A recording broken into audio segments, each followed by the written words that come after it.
সে সাহারির খাবার এমন ভাবে খায়।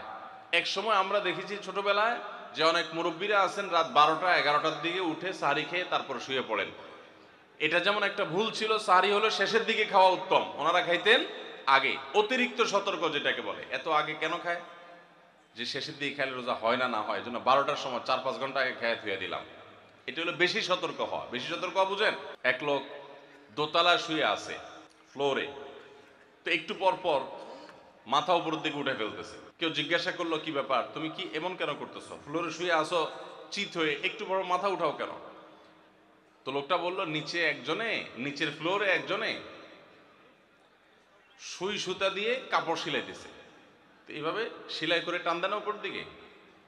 তো বলে যে সতর্ক থাকতে তো দোষ নাই, যদি ফ্লোর ভেদ করে আমার মাথা লাগে, এই জন্য মাথা উঠে ফেলতেছে।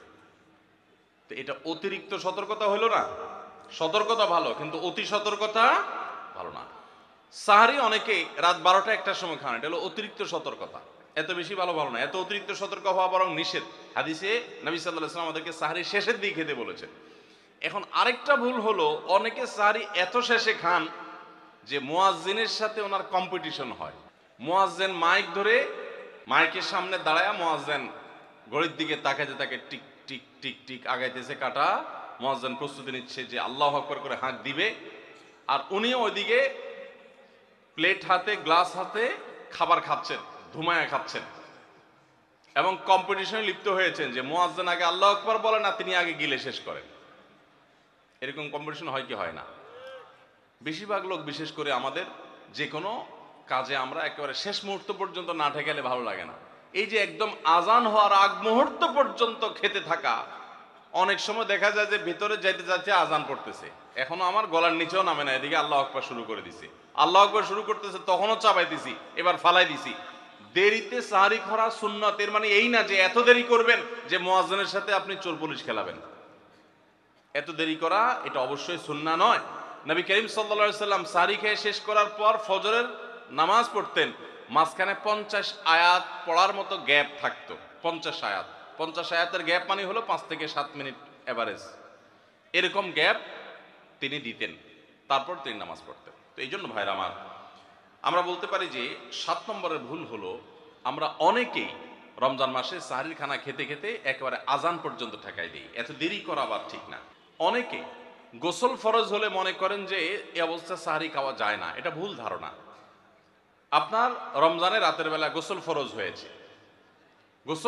হয়েছে, আপনি এখনো গোসল করতে পারেন না, এদিকে সাহারির খানার সময় চলে যাচ্ছে, তাহলে আপনি আগে সাহারির খানা খেয়ে নেন, সাহারি খেয়ে তাড়াতাড়ি গোসল করে তারপর ফজর নামাজ পড়তে যান, কোনো অসুবিধা নেই। এমনকি যদি আজান হয়ে যায়, আপনি গোসল এখনো করতে পারেন নাই, তাতেও সমস্যা নেই। আমরা অনেকে এটাকে সমস্যা মনে করি। সেই সাথে আরেকটা ভুল ধারণা হলো, অনেকে মনে করেন রমজান মাসে দিনের বেলা স্বপ্নদোষ হলে বোধহয় রোজা ভেঙে যায়। স্বপ্নদোষ হওয়ার কারণে রোজা ভাঙে না। স্বপ্নদোষ হয়েছে, আপনি রোজা কন্টিনিউ করবেন, এই রোজা রাখতেও হবে না, কোনো অসুবিধা নেই, কারণ এটা আপনার ইচ্ছায় না। আমরা অনেকে যদি সাহারি খাইতে না পারি তাহলে আর ওই দিন রোজা রাখি না। অনেক লোক আছে বলে যে আজকে সাহারি খাইতে পারি না, এই জন্য রোজা রাখি না। তো সাহারি না খাইতে পারলে রোজা রাখবেন না কেন? সাহারি খাওয়াটা সুন্নত আর রোজা রাখাটা ফরজ। আপনার সুন্নত ছুটে গেছে, কোনো অসুবিধা নেই, সাহারি না খেলে রোজার কোনো অসুবিধা নাই। সাহারি খাওয়াটা উত্তম। নবী সাল্লাল্লাহু আলাইহি ওয়াসাল্লাম বলেছেন তাসাহহারু ফাইন্না ফিস সাহুরি বারাকা, তোমরা রাতের শেষ বেলার খানাটা, সাহারির খানাটা খাবা, এটাতে বরকত আছে, কল্যাণ আছে। দুপুরের খানায় বরকতের কোনো ঘোষণা নাই, অন্য কোনো খানায় বরকতের কোনো ঘোষণা নাই, কিন্তু সাহারির খানাতে বরকতের ঘোষণা আছে। এই জন্য আমরা সাহারির খানাটা মনে না চাইলেও অল্প স্বল্প কিছু হলেও মুখে দেওয়ার চেষ্টা করব, কারণ সেখানে বরকত আছে, কল্যাণ আছে। কিন্তু কোনো কারণে সাহারি মিস হয়ে গেছে, ঘুম থেকে উঠতে পারেন নাই, আজান হয়ে গেছে, তাহলে এই অজুহাতে রমজানের ফরজ রোজা না রাখার কোনো সুযোগ নাই। কষ্ট একটু বেশি হতে পারে ওই দিন, তাতে কিছুই হবে না, আমরা একেবারে মরে যাব না। ধৈর্য ধরা শিখতে হবে। ইমানদারকে আল্লাহ তাআলা সবর করা শেখাচ্ছেন রমজানের মাধ্যমে। এই জন্য ভাইরা, কোনোদিন সাহারি মিস হইলে ওই দিন রোজা মিস করা যাবে না। সাহারিতে আমরা বেশিরভাগ মানুষ একটা সুন্নাত আমল করি না, সেটা হলো খেজুর খাওয়া। সন্ধ্যার সময় ইফতারিতে যখন আমরা সাহারি খাই তখন তো সবাই আমরা জানি, আমরা ইফতারিতে যখন খেজুর খাই তখন তো আমরা সবাই মোটামুটি জানি যেটা সুন্নত, কিন্তু সাহারিতে খেজুর খাওয়া যে সুন্নত, এটা ম্যাক্সিমাম মানুষ আমাদের দেশে এখনো জানেন না।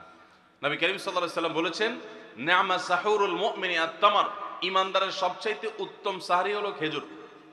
আপনি ভাত খান, ডাল খান, গোশত খান, মাছ খান, যাই খান, এক পিস খেজুর আপনি যদি অন্তত সাহরিতে খান, তাহলে এটার কারণে একটি সুন্নাত জিন্দা করার সওয়াব পাবেন। খেজুরে প্রচুর পরিমাণ এনার্জি, খাদ্য শক্তি থাকে, এটা আমাদের জন্য নানা দিক থেকে উপকারীও বটে। এই জন্য ইফতারিতে আপনি খেজুর খাওয়ার কথা জানেন, অথচ হাদিসে শুধু ইফতারিতে না, সাহরিতেও খেজুর খাওয়ার নির্দেশনা দেওয়া হয়েছে। এই জন্য এটা একটা ভুল যে আমরা অনেকে সাহরিতে যে খেজুর খেতে হয় এটা জানি না।